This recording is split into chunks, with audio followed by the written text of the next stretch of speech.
So Rabbi Sai, we're going to take a little break on autopsies and kidney transplants, and we're going to talk about something a little bit more seasonal. We're going to give a little bit cheer on Tisha B'Av, about the inyanim of Tisha B'Av. This is going to be a little bit complicated, so you need I need your undivided attention to get through this. You figure what could be so complicated about Tisha B'Av, right? But there's actually a lot of famous shtickl Torah about on Tisha B'Av, and this is one of them. At least we'll see. We'll see how it relates to a lot of questions on Tisha B'Av.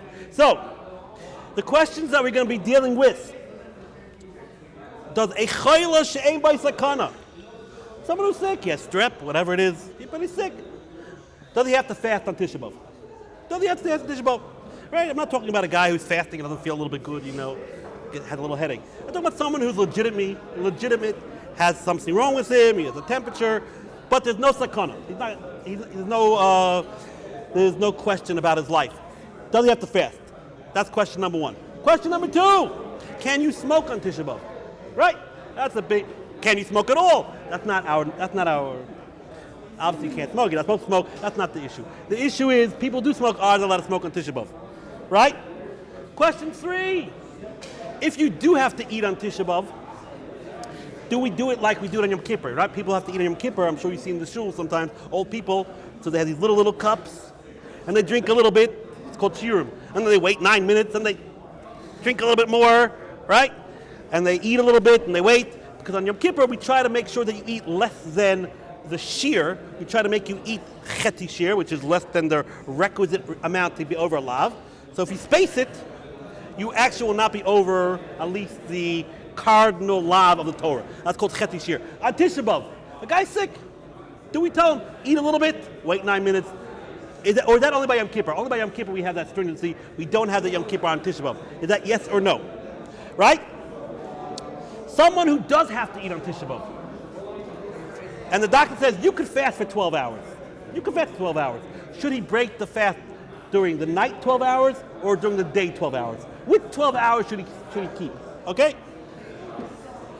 And many other questions that we're not going to talk about each question specifically, but we're going to talk about a general, an overarching issue that pertains to all these questions.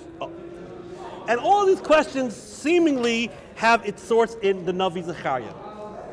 Right? The Navis Zechariah, we do know that, not to be confused, people get confused. One of the famous Gemaras in Gittin is about the general of the Babylonian army comes and sees his blood bubbling and says, what is this blood bubbling? And they say, oh, it's some carbon that we didn't do right. And then, anyway, at the end of the day, what do they find out? What did the Gemara say? It was actually Zechariah HaNavi's blood who was bubbling, because they killed Zechariah HaNavi. Yoash killed Zechariah HaNavi.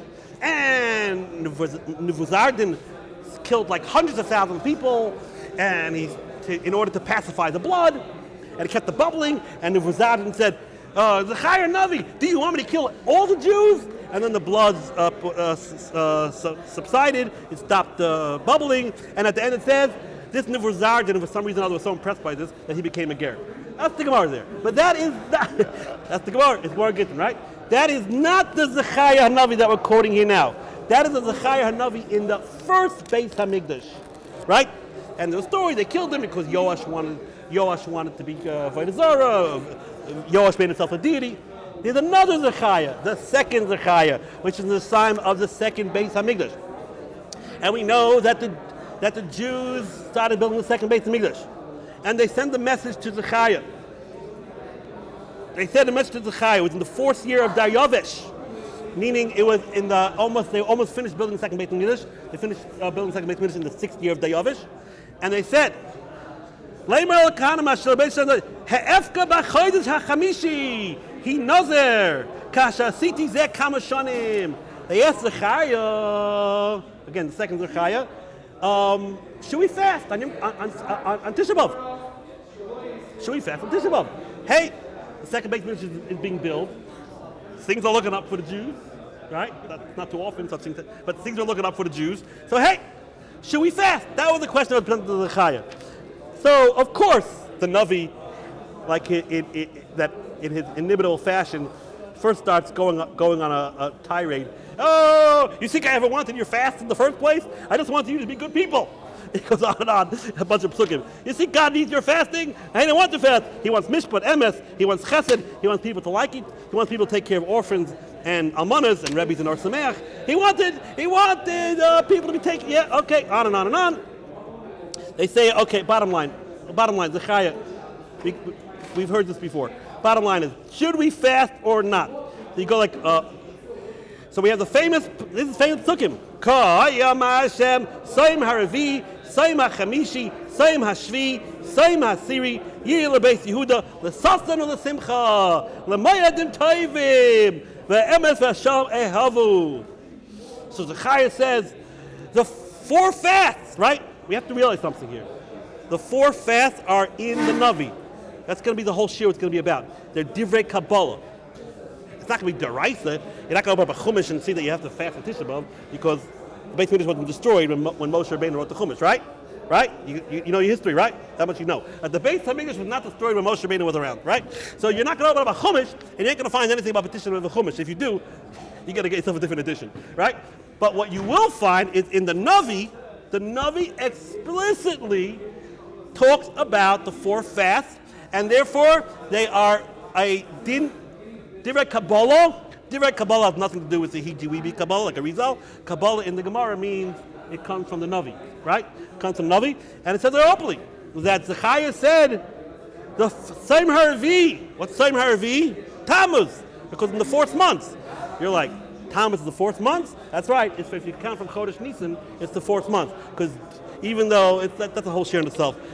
When do the Jews look at, we think Rosh Hashanah is the first month of the year. But that's for the whole world. For Jews, really, the first month of the year is Nisan. Anyway, Soim Revi is Tammuz. Soim HaChamishi is Tisha B'Av.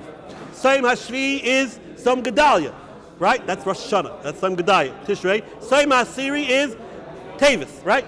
So Zechariah says, Yir lebeis Yehuda l'sasan simcha. They will be a time of great joy and a time of great festivity. So, okay. So, what did Zechariah tell them? Do they have to fast when they're building the second Beis Mikdash, or do they not have to fast?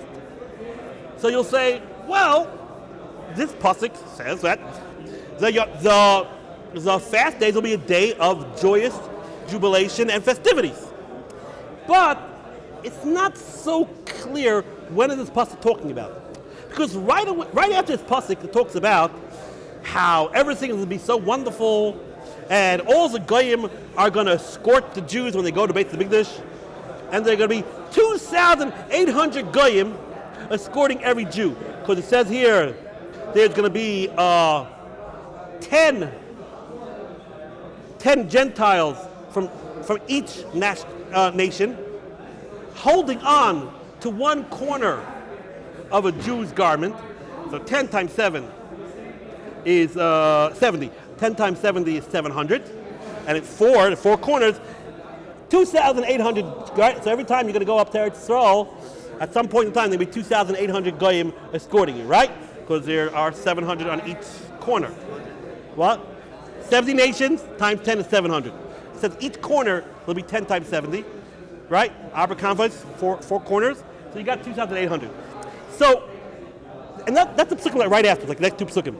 So this proclamation that Zechariah said, it's going to be days of jubilation, days of festivities, the assignments. What is he talking about exactly? Does he mean the time second Beit HaMikdash? It seems like that because they asked him the question, should we fast during the time of the second Beit HaMikdash, right? Right? That was the question. But from the context of the psukim, it's not so clear. So we're going to see that this is a great machlokes. How to read this pasuk in Navi. And all of our shilas about smoking on Tisha B'Av are going to be related to that. How is that? So this is where it gets confusing. There is a Mishnah in Rosh Hashanah. Daf Yud Ches.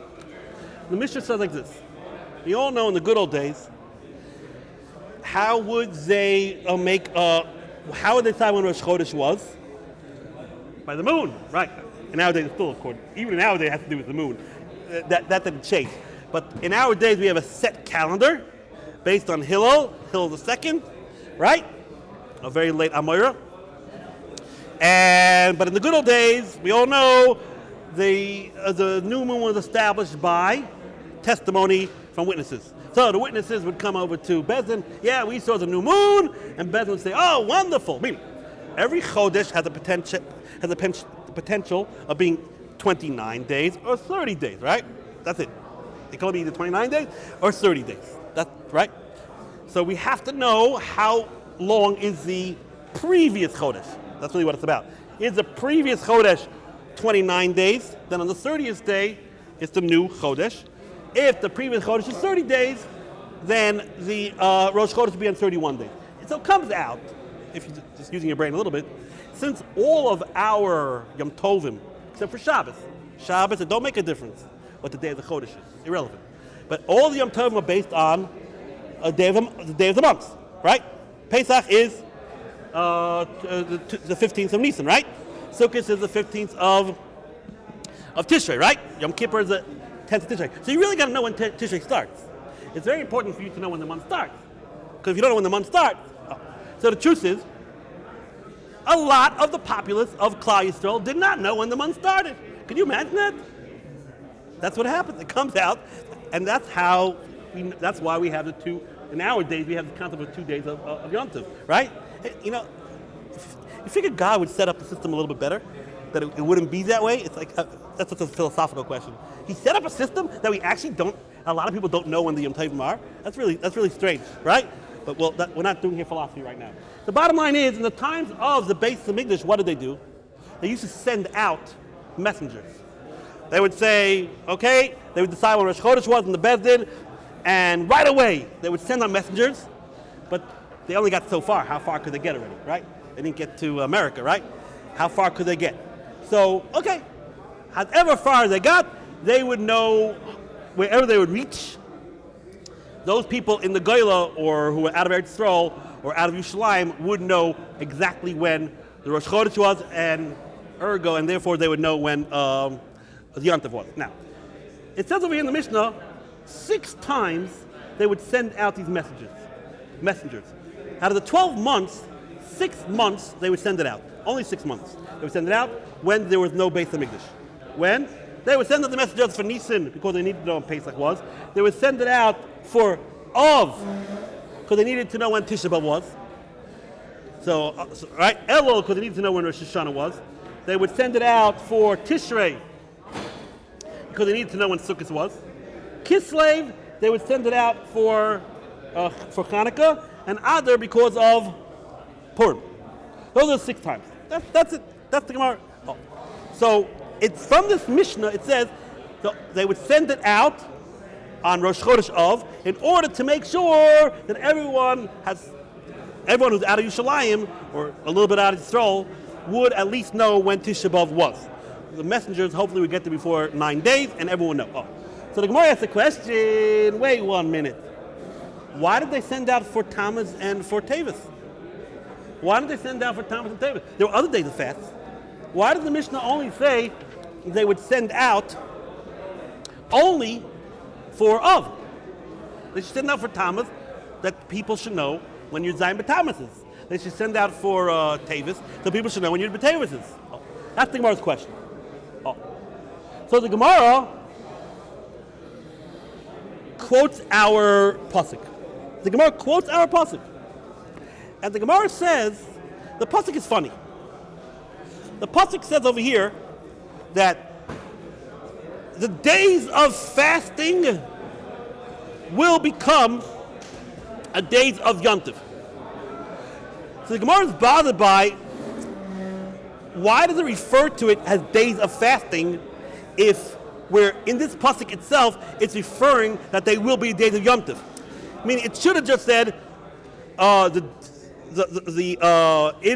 4th month, in the 5th month, in the 7th month, and 10th month, it will be a day of Yom Tov.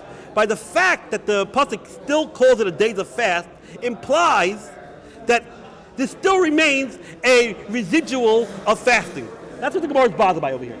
The bottom line is the Gemara comes out like this. The Gemara comes like this. The Gemara sets up 3 levels. The Gemara says like this. The Gemara says, in the time of peace, it's a yontif. In the time of Bizman Shei Shalom, Sasim V'Simcha. In the time when there's shmad, meaning there are decrees against the Jews, then you have to fast. In a time when it's basically in limbo, meaning times when it's pariv, meaning ein gzeres hamelech ve'ein shalom, there's no shalom and there's no gzeres hamelech, meaning there's no specific decrees against the Jews. Ratzu misanim, ratzu ein misanim. You have a choice. If you want, you can fast. If you want, you don't have to fast. Okay? So the Gemara sets up over here 3 levels.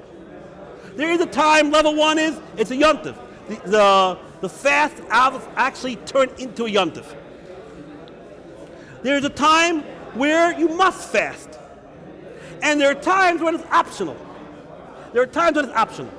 Okay? Bizman Shalom, it's a yontif. In the Zman of Gzeres HaMalchus, when there's a specific decrees against the Jews, you have to fast. And in times when it's not good but not bad, it's just like in limbo, Ratzu Misanim, Ratzu Ein Misanim. Right? 3 levels. So, and the Gemara ends off, but Amr Papa and Tisha B'Av, since Tisha B'Av hoch b'loy by Saris, since Tisha B'Av had double tragedies, the 2 basements were destroyed.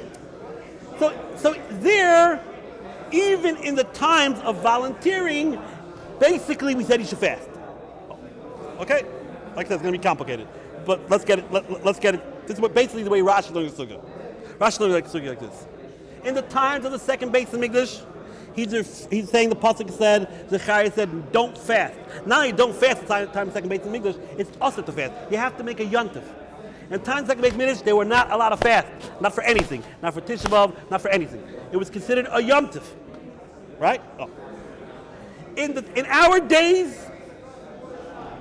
right after the Beit Mikdash was destroyed, and there is shmad, like in Haman's time, let's say,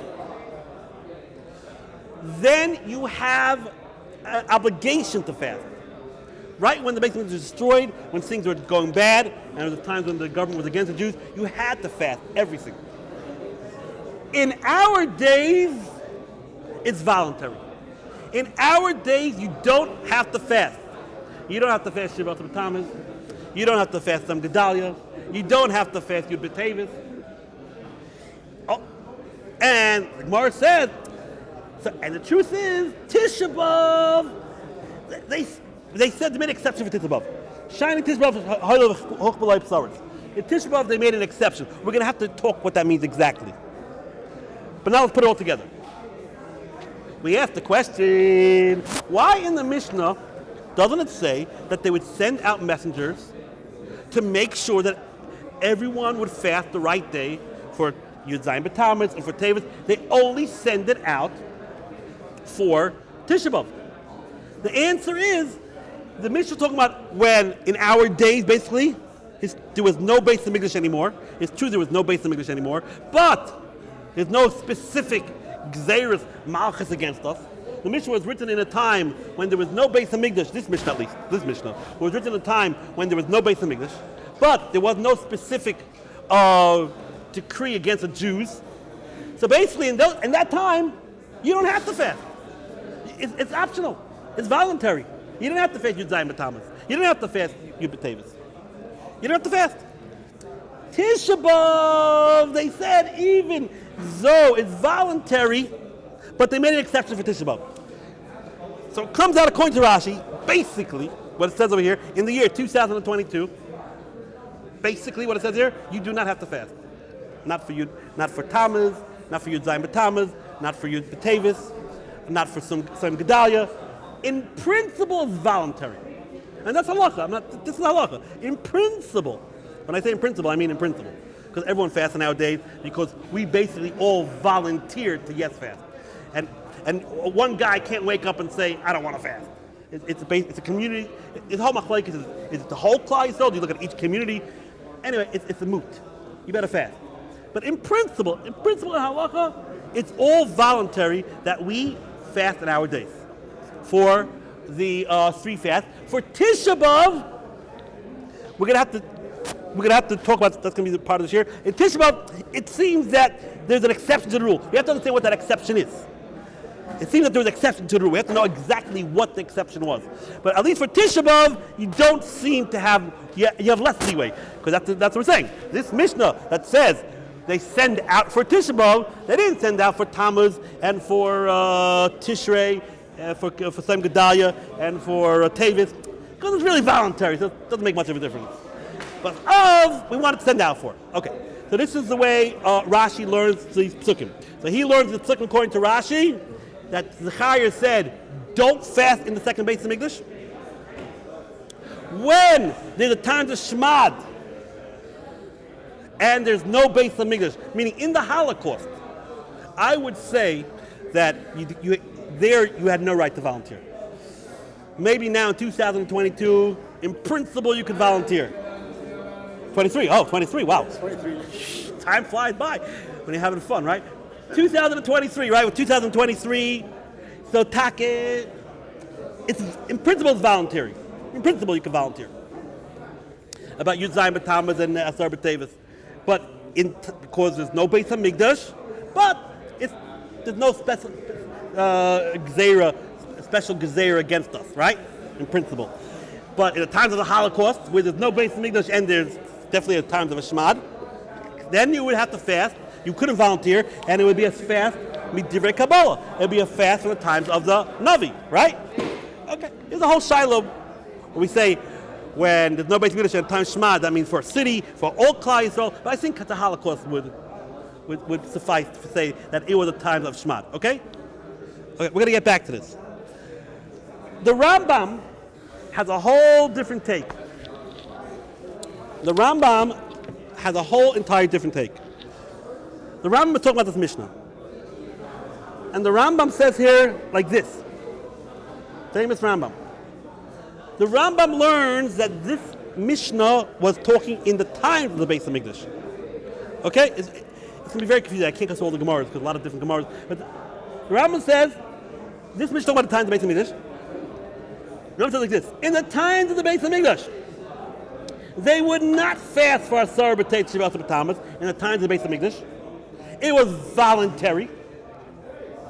And therefore, in the times of the Beis Hamikdash, they didn't go out they didn't send out shluchim. It wasn't so important that everyone know when Tavis and Tammuz was, because anyway, it's voluntary. But in the times of the Beis Hamikdash, everyone would fast Tisha B'Av. I mean, he's learning that in the times of the Beis Hamikdash is the time when it's voluntary and not voluntary. That's when the time is voluntary. Okay? So how does it come out according to the Rambam? In our days when there's no Beis Hamikdash, the Rambam holds all 4 fasts are divrei Kabbalah. They're almost like the Raisa. In 2023, according to the Rambam, all fasts are like the Raisa. They're divrei Kabbalah, divrei Navi. This that the Gemara said you had an option to fast or not to fast, and even in that option, they sort of took away the option by Tisha B'Av. That was in the times of the second Beis Hamikdash. In the times of the second Beis Hamikdash, you could volunteer, and even then by Tisha B'Av they said you should fast. That's amazing. According to Rambam, they used to fast in the times of the second Beis Hamikdash for Tisha B'Av, and it seems in the Rambam and they did other fasts.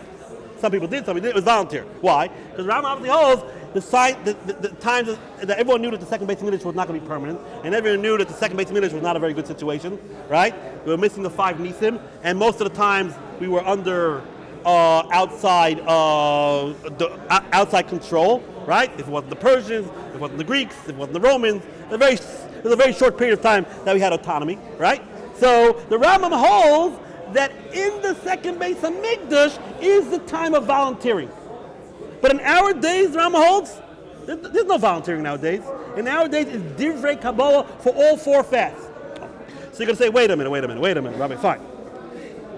It does say in the pasuk that there is a time when the 4 fasts are going to be a Yom Tov. That's black and white.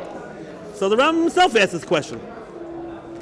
Rambam himself says, Kol hatzoymas ha'elu asidim li batal amayis HaMashiach. When Mashiach comes, then the fast will be Yom Tovim. And then he quotes the pasuk. Not only will it be nullified, Yom Tovim, we may sasim v'simcha. Shenemar kayma Hashem. He brings the pasuk. L'sasim l'simcha moedim tovim v'ha'emet v'ha'shalom ahevoi. So the Rambam himself says, where is this pasuk talking about? That it will be a Yom Tiv, not in the second Beit Hamikdash, and definitely not now. Only when Mashiach comes. When Mashiach comes, that's when the pasuk is going to be talking. That's when the pasuk is talking. Okay? You got it? Okay. Now, there's a famous Rabbi Soloveitchik. You know who Rabbi Soloveitchik is? Who's Rabbi Soloveitchik? You ever heard of Chaim Soloveitchik? Right. So he had a son called the Brisker Rav. Right? Very right wing. Very Haredi, Brisker Rav. He had another son named Rabbi Soloveitchik, who sort of went to YU, became Rashi YU. And he's the father of the Rav of Rabbi Yeshivat Ohr Somayach, right? So there was a little bit of a split over there in the Soloveitchik family, right?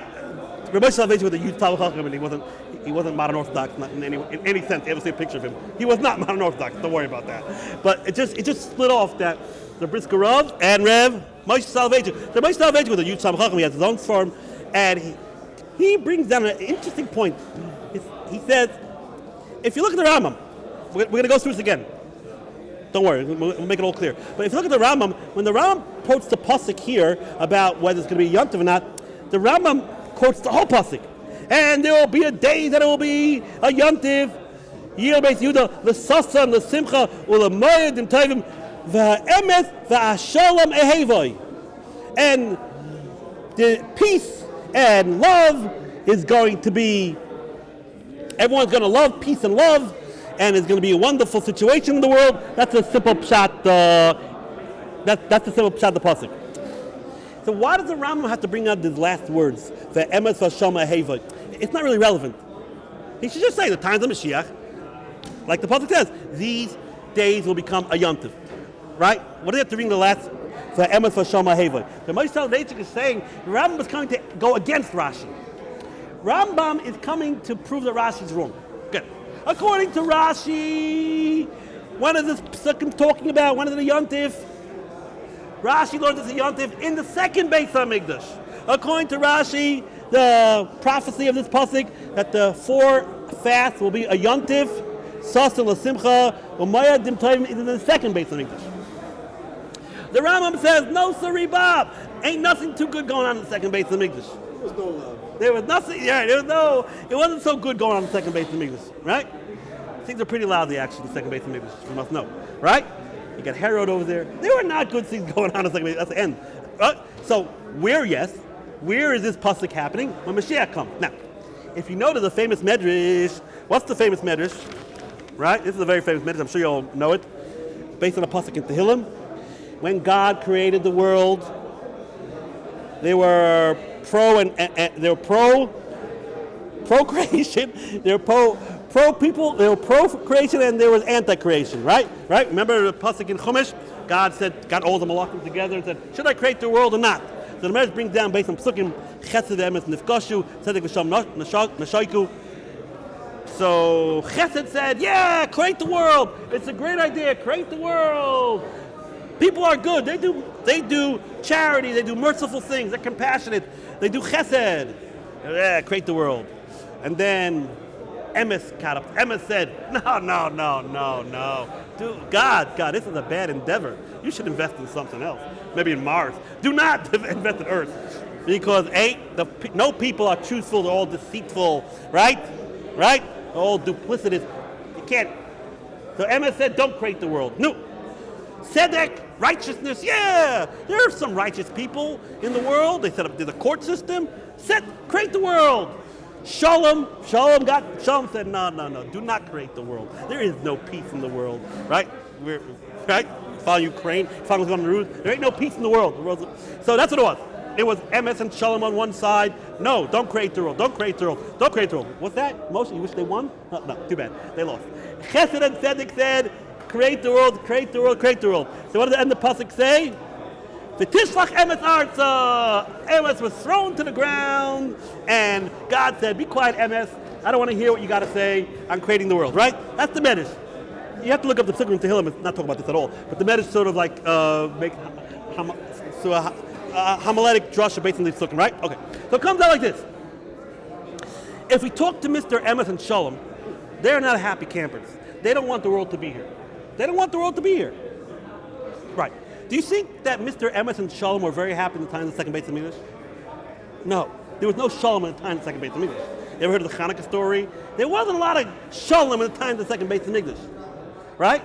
And there definitely wasn't a lot of emes in the time of the second Beis Hamikdash, because if you know what was going on there, everyone was fighting cats and dogs, the stukim, and everyone was fighting. No end to the fighting, second Beis Hamikdash, right? So when will emes for Shalom be happy? When will emes for Shalom say, you know what, now I'm happy? When Mashiach comes. When Mashiach comes, when there's world peace and truth is abound, right? Truth is all over the world. So that's why the Rambam, when he brings down his halacha, he wants to quote the end of the pasuk. He wants to prove that this pasuk must be talking in the times of Mashiach. Because if the end of the pasuk says, emes v'shalom ahevai, remember, emes and shalom didn't want the world to be created. If it says in the pasuk that emes and shalom are enamored or love with the world, it must be talking about in the times of Mashiach. So he's bringing these three words to prove that this pasuk that says that the Yom Tovim, that the fast days will be Yom Tovim, must be talking about the times of Mashiach. That's a great part for a Moshe Soloveitchik. I really enjoyed that. The bottom line is, let's set it up. We got to set this up here. In Rashi's world and the Rambam's world. Now, I'll tell you right now, the Rambam is very hard to read the Gemara, because the Gemara seems like Rashi. Everyone's trying to figure out, scrambling, how to read the Rambam. And the other Rambams, we can't go through it all. But basically, the way we're setting it up, I know other people set it up differently, but the way we're setting it up, according to the Rambam, in our days, or whenever there is no Beis Hamikdash, it's divrei Kabbalah. You must fast, not rabbinically, a much higher level. It's almost like a deraisa. Divrei Kabbalah? Yeah, the Torah says. The Navi says. Some Revi, some Chamishi, some Shvi. It's right here in the Navi. And in our days, where there's no Beis Hamikdash, you must fast Divrei Kabbalah. When was this option of volunteering? We had this option of volunteering. That was only the second Beis Hamikdash, because there was a Beis Hamikdash, but things weren't so So there you can volunteer. When does it become a yontif according to the Rambam? That's when Mashiach is going to be coming from Herameinu, right? That's when it's a yontif, joyous. We're going to have a party, right? Okay. According to Rashi's world and most poskim, it's a whole different ballgame. They're learning this pasuk that says it's a yontif is in the times of the Beis Hamikdash. Now, if you actually look at Rashi, when he talks about a yontif, he says days that you can't fast and days that you can't make eulogies, meaning Rashi really marginalizes or limits when it says here in the pasuk they will be the days of Sasan and Simcha. Rashi really limits what that means. It really just means you can't fast those days and you can't eulogize, which makes sense. Because going to Rashi, we're talking the times of the Beis Hamikdash, the second Beis Hamikdash. Anyone ever heard of the time of the second Beis Hamikdash they made big parties? It's not recorded in history. So Rashi's going to say this pasuk that says yontif, sas and simcha. It just means the time of the second Beis Hamikdash they didn't fast. So according to Rashi, this pasuk of sas and simcha means not fasting is in the times of the second Beis Hamikdash. Again, according to the Rambam, we could say sas and simcha really means great party, because it'll be times of Beis Hamikdash, times of Mashiach. Okay. According to Rashi, when is the time when is the time that you have to fast? That is when there's no Beis Hamikdash and there's a special decrees against Klal Yisrael. Like the Holocaust starts in Haman's time when there's special decrees. according to Rashi, when could you volunteer? Hour days. In hour days you can volunteer. Okay? In hour days you can volunteer for Shiva Asar B'Tamuz and for some Gedalia and for Asar B'Tevis. But the big question is, and this is where the crux is, the Gemara said that even though you could volunteer for the three, we're going down Rashi, even though you could volunteer for the Tisha, for the three Somayach, right? For Tisha B'Av, they said, since it's Hochbul by Saris, since there was double Saris, so that's why the Mishnah talks about Tisha B'Av, because even in times of volunteering, everyone fasted for Tisha B'Av. So we have to discuss, what does that mean exactly? That we're talking about the times of volunteering, when there's no Beis HaMikdash, but there's no Shmad, and really in principle you could volunteer, even in our days in principle, but Tisha B'Av, no. What does that mean in Tisha B'Av, no? What does that mean exactly? Doesn't mean like this. Two options. There's really 3 or 4 options. I'm going to make life easy. I'll go 2 options. Either shot like this. Tisha B'Av is so dreadful and such tragedies. Here, the Navi never gave you the option to volunteer. Meaning, Tisha B'Av only has 2 levels. The Navi says, make it a Yontif. That's in the time of the second Beis HaMikdash, or Mashiach, according to Rambam. Or you have to fast. There was never the concept of volunteering by Tisha B'Av. Meaning, Tisha B'Av is, even according to the Navi, you have to fast in our days. It's Divrei Kabbalah. Is that what this means in the Gemara? Oh no. No. Even according to Rashi, all the Gemara means here, really, you can volunteer for all 4 fasts nowadays. All 4 fasts you can volunteer nowadays. It's just that the Rabbanan said, we're taking away your right to volunteer. We're taking away your right to volunteer. Meaning, it's rabbinically orchestrated that Tisha B'Av does not have the right to volunteer. But on the Navi level, just like all 3 Yom Tovim, all 3 assignments allowed to volunteer, also at Tisha B'Av you can volunteer. So let's put it all together now. And we'll see how this gets involved in all our shilas. According to the Rambam, in our days, all 4 fasts are volunteer. All 4 fasts are volunteer. Now, I want to make this clear. When I say all 4 fasts nowadays volunteer, is halachically that's the way we look at it. Again, no one can volunteer. I don't want to fast nowadays. It's not an individualistic choice. But if the whole community, let's say all New York City gets together and say we don't want to fast anymore, you die B'Tamuz, you get away with it maybe. Maybe Allah can get away with it. But again, according to the Rambam, in our days, no volunteering. In our days, all 4 fasts are Divrei Kabbalah. According to Rashi, 3 fasts in our days are for sure on volunteer level. Tisha B'Av, we're equivocating. Tisha B'Av could be, sure you can't volunteer Tisha B'Av. Sure you can't volunteer Tisha B'Av, that's the way I'm going with that shot. But is it that the Nevi'im said you can't volunteer? Is it that the Takanas Navi was that you can't volunteer? Meaning in 2023, on Tisha B'Av, you're fasting because of a Navi injunction, because a Navi put on that decree? Oh no. Even in 2023, even though you can't volunteer not to opt out, you can't opt out for Tisha B'Av, it's only the rabbis who took away your power to volunteer. But it's still only rabbinical, right? That's the question. Oh. You'll say, who cares? I'll tell you. All our questions have to do with all this. Question number 1, what we said. I don't remember the questions anymore. Question number 1 was about a chayla, someone who's sick. He's sick, he has strep, a flu. He's not going to die, but he has to fast on Tisha B'Av. If it's the Rabbanan in our days, if you say that in our days, really, all 4 are volunteer, meaning the Navi gave you the option. The Navi said you can do what you want. And rabbinically, they took away the option by Tisha B'Av. So then the fast is only rabbinical. then we all know for anything that's rabbinical, if someone is sick, we do not have to keep rabbinical decrees if you're sick. You find that in many areas. Someone who's sick could use a medicine that's only us d'Rabbanan. So if you say that Tisha B'Av nowadays is only rabbinical, a chayil l'shem by sakana could eat.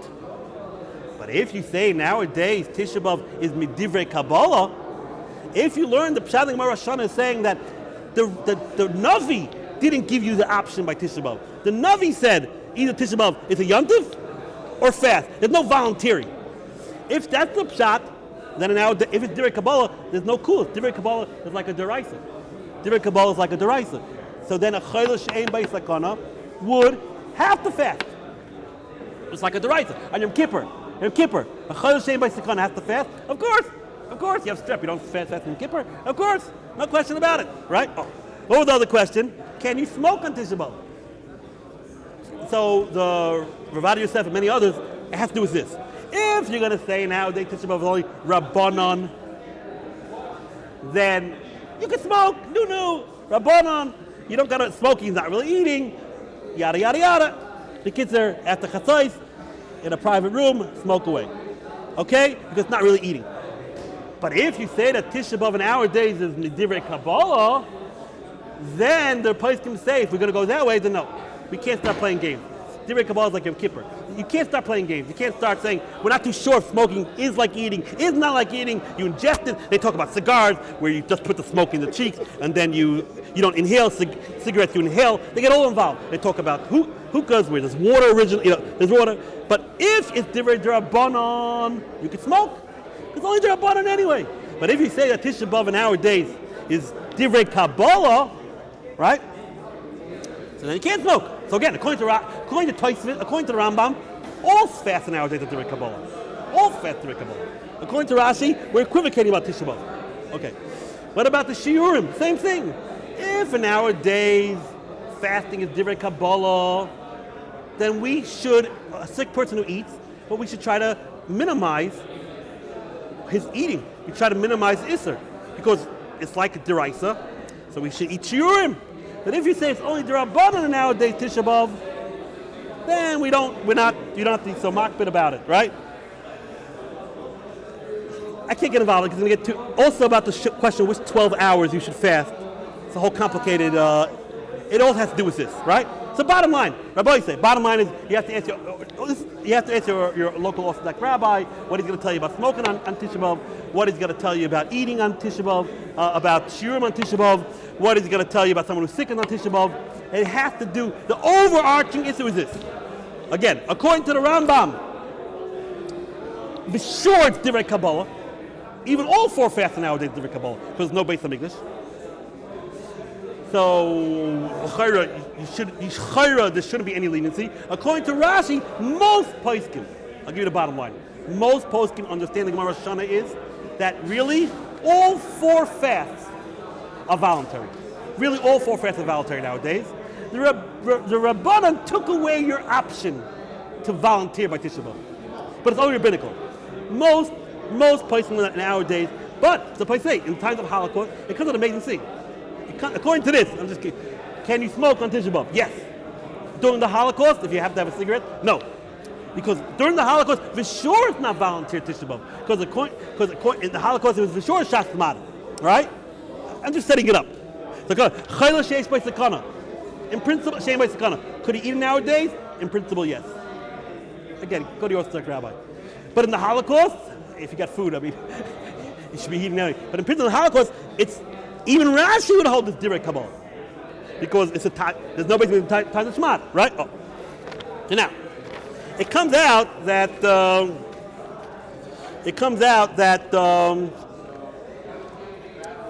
if you open up a Shulchan Aruch, the Shulchan Aruch says something amazing. He says it used to be that the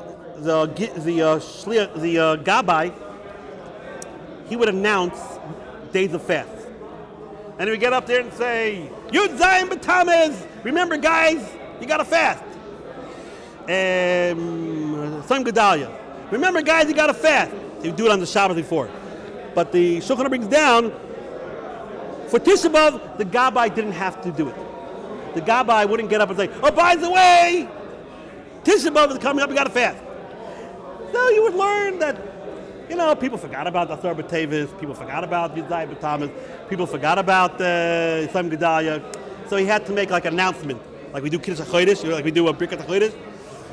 By Tisha B'Av, not, right? But according to what we're explaining, now we have to understand what's going on over here. This is the meaning of the Sardim, by the way. I know Ashkenazim don't do any of this. But now we're understanding. The Shulchan Aruch is saying, in principle, in our days, all the fasts are voluntary. But since all the fasts are voluntary, the Gabbai would get up before the week of the fast, say, don't forget, guys, we're volunteering again this year too. We're volunteering this year too. So they were announced there's going to be Sam Gedalia, and there's going to be Asar B'Tevis, and there's going to be Yud B'Tamas, right? Because if you ever learn Tainus, there is a concept, before you fast, you sort of like accept it upon yourself. It's that concept. But by Tisha B'Av, either, like we're explaining, there is no volunteering option from Divrei Kabbalah, or at least rabbinically, they took away that option. So you don't have, the Gabbai doesn't got to wake up and announce anything, because there's no volunteering by Tisha B'Av. This is the explanation of the Shulchan Aruch. Oh. So I'll just end off with, it comes out the Rav, that's the Yeshivat YU, right? People Yeshivat YU. So he explains, it comes out like this. If we set it up, it comes out like this. Why do we fast? Right, why do we weep? Why do we fast in our days? So you would say, because no base of English. What do you mean, why do we fast? Right? Oh, so it comes like this. According to the Rambam, where in our days, the fast is a Divrei Kabbalah, is a Divrei Navi. We're fasting nowadays because of Divrei Kabbalah. So yeah, we're fasting because you don't have the base of English. And that's what the Navi wants us to fast about. The Navi wants us to fast about that we don't have the base of English. I mean, basically the Rambam makes the most sense. And nowadays, it should be a fast for Divrei Kabbalah. We don't have a base of English, right? But according to Rashi, it comes out nowadays, you don't have to fast. And we're saying even Tisha B'Av, you don't have to fast, in principle. Well, why wouldn't you have to fast in 2023? What's going on? We don't have the base of English. Why would we volunteering? According to Rashi, it must be like this. We're not crying about there's no base of English. There's no base of English. There's no base of English.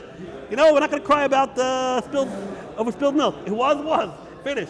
So you don't have to fast nowadays, in principle, for any of the 4 fasts. Again, rabbinically, they took away that option by Tisha B'Av. But in principle, according to Navi, you don't got to fast at all nowadays. You want to. When do you have to fast nowadays? If, God forbid, it's the time of the Holocaust in our days, or the times of Shmad, when there's when the leftist government is going to not let us learn any Torah, or whatever it may be, when it's going to be a terrible time of Shmad. Again, Shmad, it's not clear, is that local? Does it have to be global, like all Jews? That's another whole shiloh. What does it mean, times of Shmad? Is it one city, or it's got to be all the Jews, right? But Rashi learns, where the times of Shmad, then the Navi said fast. Why fast? Not over spilled milk. Cry, because now you're in a terrible situation. But remember why you're in a terrible situation, because you don't have the base of English. So according to Rashi, when it's a time of Shmad, when it's a time of Gzeirus Malchus, then when there's no base of English, you have to swear Midivrei Navi. Why? Because you're actually experiencing a horrible situation, and you basically say, why is this happening to me? Why are we having these terrible decrees against us? Oh, you know why? Because the base of English hasn't been built yet. But you're not fasting for the fact that there is no base of English. That's not, right? That's not what you're fasting about. You're fasting that you're having a lousy situation because you don't have a base of English. So that's why Rashi nowadays, let's say 2023, when things are pretty good, okay, I guess, things are pretty okay, it would all be called voluntary. Oh. So I just want to end off with 2 things. This is for Shammai. Shammai is not here. He's the guy who organized the shir. And he asked me to give a shir about dreams. I told him, Shammai, it's more halachic shir. I'm not so into Freud anyway. I'm not Sigmund Freud, dreams. I'm not so into dreams anyway. Dreams. I'm not so into dreams. I don't want to talk about dreams. It's more philosophical. So actually, the Chidah brings down that his father had a dream. That his Rebbe came to him and said in the Shemayim, they said to him, anyone who smokes, what are we holding, 50? Anyone who smokes on Yontif is going to be excommunicated from Shemayim. Anyone who smokes on Tisha B'Av is going to, it will be cursed. And then he talked about something about they used to put smoke by a chassan's canopy. They used to put smoke there, and they didn't like that either. So Ravad Yosef has a whole tshuva about this. Do we have to give credence to dreams? Meaning, so the Chida's grandfather, I forgot the Rabbi Yitzchak Azulai, had a dream from his Rebbe not to smoke on Yontif. It's a whole different issue. Not to smoke on Tisha B'Av. And the issue was, do we have to rely on dreams? So Shama, I'm talking about dreams. And basically, he goes through many Gemaras, and the Gemara says, we do not have to rely on dreams. We never listen to Halacha when it comes to dreams. He quotes the famous Gemara, the Gemara in Sanhedrin.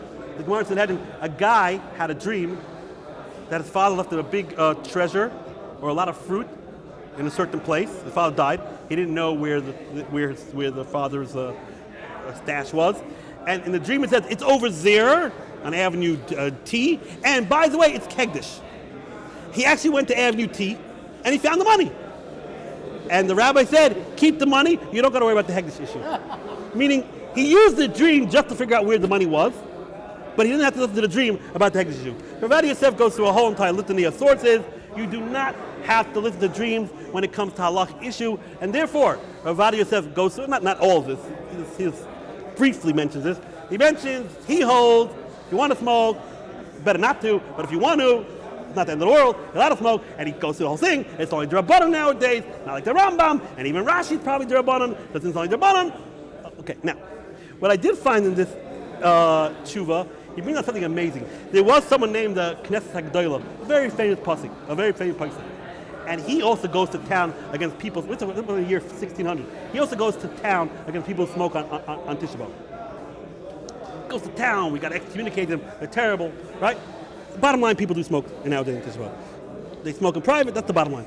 Some people who smoke, they smoke in private. You're not supposed, better not, but if you do, you do. It's not the end of the world. So another sefer critiques and says, you don't got to listen to anything what the Knesset HaGedolah says about Tisha B'Av. Why not? Because the Knesset HaGedolah was in times of Shabtai Tzvi. And the Knesset HaGedolah, when Shabtai Tzvi became the Rav of Turkey over there, he made a proclamation, you do not have to fast anymore on Tisha B'Av. So the Knesset HaGedolah was pretty sure that Shabtai Tzvi was Mashiach. So he basically annulled Tisha B'Av. A couple years later, Knesset HaGedolah realized that he made a real big mistake. So he felt really guilty that he annulled Tisha B'Av. So some people say, since he felt guilty that he annulled Tisha B'Av based on his false pretense, I mean his false understanding that Shabtai Tzvi was Mashiach, he felt very guilty that he annulled Tisha B'Av. So we don't have to listen to all the chumras that the Baal Knesset HaGedolah brings down.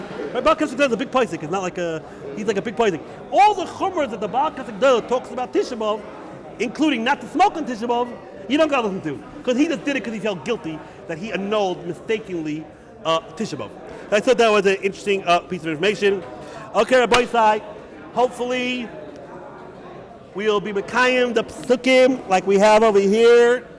Koyama Shansoy Soy Mervi, Soy Chamishi, Soy Shvi, Soy Yir LeBeis Yehuda, LeSason UleSimcha, UleMoya Dim Toivim, VeEmes VeHashem Ehavu, and hopefully be like the Rambam shot that this pasuk will happen in the times of Mashiach.